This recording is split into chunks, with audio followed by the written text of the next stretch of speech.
Je nesmrteľnou zásluhou Vladimíra Iliča Lenina, že očistil revolučné učenie robotníckej triedy od bahna oportunizmu a obhajil životoschopné z ideí marxizmu.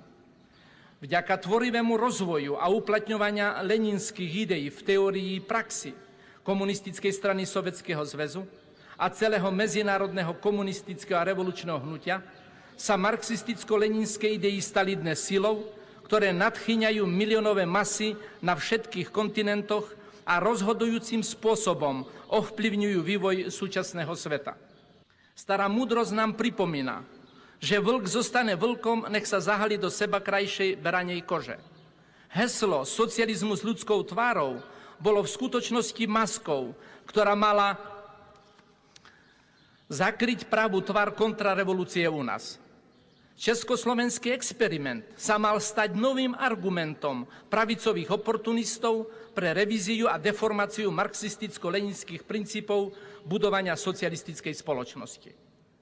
Vďaka marxisticko-leninským silám v našej strane a spoločnosti i bratskej internacionálnej pomoci boli zmarené všetky ich plány a nádeje. Predstavme si, súdružky a súdruhovia, takýto obraz.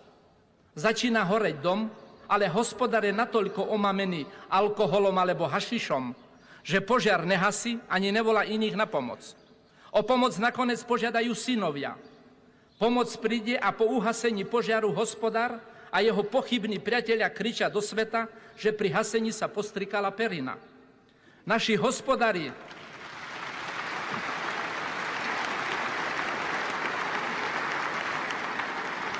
renegáti v komunistickom hnutí, Goldsticker, Šík, Pelikan, Fischer, Garody a ďalší rôzni pravicoví sociálni demokrati, trockisti, starí buržoázni štváči, fašisti, sionisti i reakčný klérus, všetcia v dojemnej zhode ronia krokodile slzy nad osudom socializmu v Československu.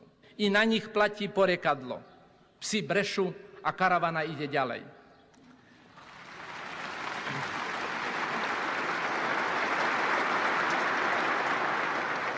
Je priamo komické, ako húževnate pracujú podľa príslovia, čo sa babe chcelo, to sa babe snilo. Ale zastaviť víťazný postup socializmu sa už nikomu na svete nepodarí.